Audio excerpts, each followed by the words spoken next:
और दोस्तों, क्या हाल चाल है भाइयों। आपका स्वागत है हरियाणवी हसल में। और हम आज आपको बताएंगे कि अगर आपको यूएस की यूनिवर्सिटीज़ में एडमिशन लेना है तो आपको कौन कौन से प्रोसेस करने पड़ेंगे और आप कैसे अमेरिका में एज अ स्टूडेंट आ सकते हो। ये भाई जो मेरे साथ हैं, इनका नाम है अर्जुन और ये यहाँ की अमेरिकन यूनिवर्सिटी में पढ़ाई करते हैं। तो ये भी आपको स्टेप से गो थ्रू करेंगे और मैं भी आप लोगों को बताऊँगा बीच बीच में सारी चीज़ें। तो हाँ भाई, बताओ। आपको सबसे पहले टॉफल का टेस्ट देना है क्योंकि यहाँ पे आइल्स नहीं चलती है। और यहाँ पे आप जीमैट भी से आते हैं, वो मास्टर्स वाले जीमैट से आते हैं। अगर मैं तो बैचलर्स वाला हूँ तो मैं तो टॉफल से आया हूँ। और बाकी यहाँ पे अपना डुओलिंगो भी चलता है। अगर डुओलिंगो आप देना चाहें तो वो भी चलता है, लेकिन उसके लिए कुछ रिक्वायरमेंट्स होती हैं, वो आपको पूरी करनी पड़ती हैं। और यहाँ पे आके भी फिर आपका यूनिवर्सिटी टेस्ट लेती है। चाहे आप टॉफल का भी टेस्ट दे के आए हैं तो यूनिवर्सिटी भी आपका टेस्ट लेगी इंग्लिश का।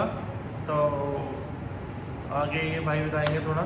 तो स्टार्टिंग का प्रोसेस, जो सबसे स्टार्टिंग का प्रोसेस होता है कि जैसे भाई ने बताया कि आपको टॉफल देना पड़ता है या फिर आपको डुओलिंगो टेस्ट देना पड़ता है या आप जीआरई और जीमैट का एग्ज़ाम देना पड़ता है।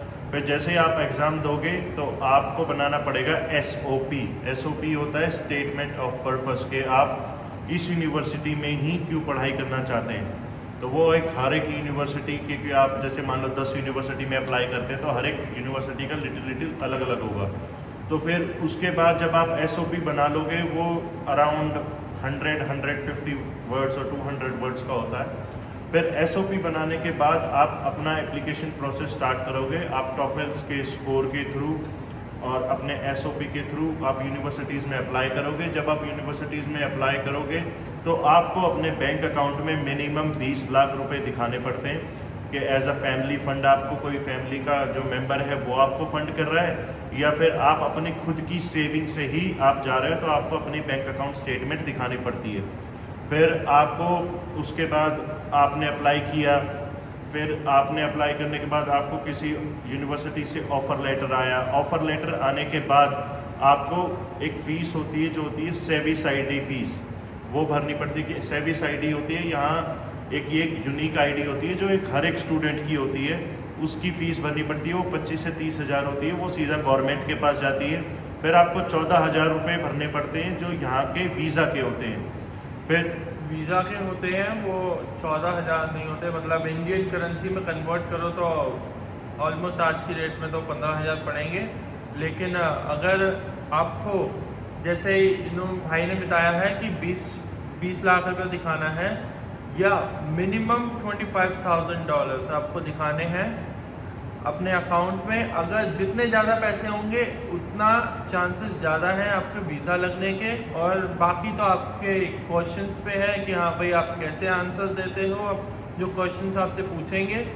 तो बाकी जब आपकी अप्रूवल मिल जाए आपको यूनिवर्सिटी से तो आप अप्लाई कर सकते हैं वीज़े के लिए। तो जैसे ही आपको वीज़ा मिल जाए, या सबसे पहली बात तो ये वीज़ा का इंटरव्यू क्रैक करना, बाकी ये भाई बताएंगे। तो जैसा इस भाई ने बोला कि वीज़ा तक, तो वीज़ा तक की जो आपकी जर्नी रहती है वो थोड़ी बहुत डिफ़िकल्ट भी हो सकती है, क्योंकि बहुत लोग जो फ्रेशर्स हैं वो हमारे जैसे हम यूट्यूब वीडियो बना रहे हैं वैसे ही वो यूट्यूब वीडियो देख देख के अपना सारा प्रोसेस स्टार्ट करते हैं। तो जब आप अपना सेविस आईडी की फ़ीस भर दोगे, सेविस आईडी की फ़ीस भरने के बाद आपको एक फॉर्म होता है जो होता है DS-160 होमलैंड सिक्योरिटी फॉर्म।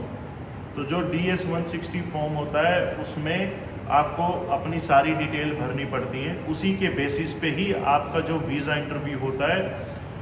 उसके बाद अगर उसमें एक सेक्शन होता है कि अगर आपका कोई फैमिली मेम्बर यूएस में रहता है तो उसके बारे में बताओ। तो इसमें बहुत लोग मिस्टेक कर देते हैं। ये मिस्टेक करते हैं जैसे मान लो ये मेरा दोस्त है, इसका दोस्त का दोस्त का दोस्त यूएस में रहता है तो मैं उसका नाम लिख दूंगा और बाय मिस्टेक अगर वीज़ा ऑफिसर ने उसके बारे में क्वेश्चन कर लिया और आपको नहीं पता तो ये आपका बिल्कुल छोटी सी गलती की वजह से आपका जो वीज़ा है वो रिजेक्ट भी हो सकता है। और एक और चीज़ है इस चीज़ में, अगर आप उनसे कनेक्टेड हैं, अगर आप उनसे बात भी होती है फ़ोन पे या किसी चीज़ पे व्हाट्सएप पे, तो अगर आप उनसे कनेक्टेड हैं तो आपको लिखना ही लिखना है कि मेरे नोन है कोई, ये नहीं लिखना कि हाँ भाई मेरे भाई हैं, बंधु हैं। नोन लिख सकते हो, हमारा कोई नोन है वो आपके, क्योंकि ये बहुत तेज होते हैं एम्बेसी वगैरह वाले, तो ये सब कुछ चेक करते हैं आपकी।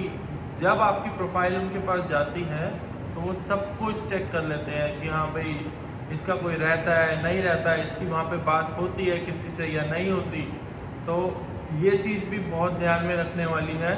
बाकी और एक सबसे ज़रूरी बात कि जब आप इंटरव्यू देने जाएंगे अपना, जिस दिन आपकी डेट होगी वीज़ा इंटरव्यू की, उस दिन जाके आपको सबसे पहले तो वहाँ पे पहली बात ये सबसे पहले टाइम के पंक्चुअल रहना, कम से कम 1.5 घंटा पहले पहुँचना, कम से कम 1.5 घंटा पहले। और दूसरी बात ये, जब तुम लोग अंदर एंट्री करोगे तो एकदम मतलब पहली बात ये वेल ड्रेस्ड होने चाहिए हो, सारी चीज़ें एकदम प्रॉपर होनी चाहिए।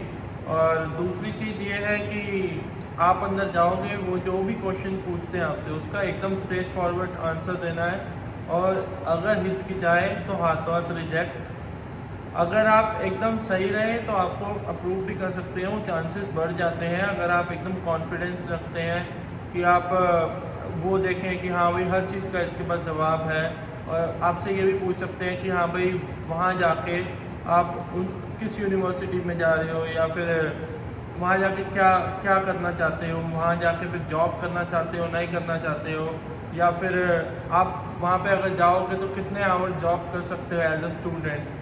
तो वो चीज़ भी आपको सारी ध्यान में रखनी है। बाकी वो ये भी पूछेंगे कि वापस आओगे या नहीं आओगे, तो आपको उसका भी बताना है। एकदम ऑनेस्ट आंसर दो तो वो भी ऑनेस्ट रहेंगे आपके साथ, बाकी भाई बताएंगे। तो आपके फाइनेंशियल्स के बारे में पूछ सकते हैं कि कौन आपको सपोर्ट कर रहा है। जैसे इन भाई ने बताया कि वापसी आओगे नहीं आओगे, फ्यूचर प्लान्स क्या है, और आप आगे स्टडी कंटिन्यू करोगे वहाँ पे, या आपके कोर्स कंप्लीट होने के बाद आप वहाँ पे कोई जॉब करोगे। ये सारे क्वेश्चन होते हैं। अगर आपको एक प्रॉपर डिटेल बड़ी वीडियो चाहिए, फर्स्ट वीडियो तो ये है कि स्टेप बाय स्टेप आपको स्क्रीन के साथ आपको दिखाएं कि कैसे यूएस की यूनिवर्सिटीज़ में एडमिशन लिया जाता है, फर्स्ट चीज़। और जो दूसरी वीडियो है how to pass US visa interview for F1 student, तो ये और किसी वीज़ा कैटेगरी के लिए नहीं है, ये बस F1 स्टूडेंट के लिए है। तो ये अगर आपको 2 वीडियो चाहिए तो आप कमेंट में बता सकते हो।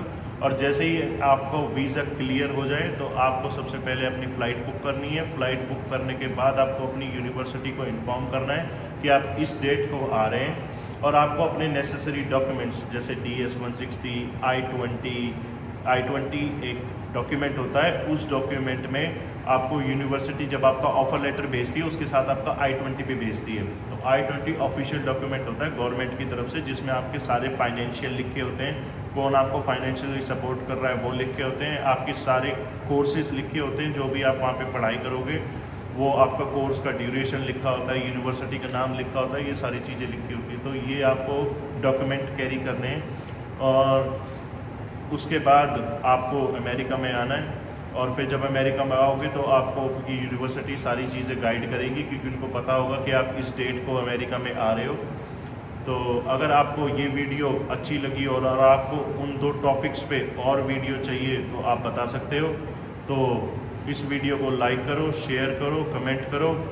तू भी बोल दे कुछ। Thank you.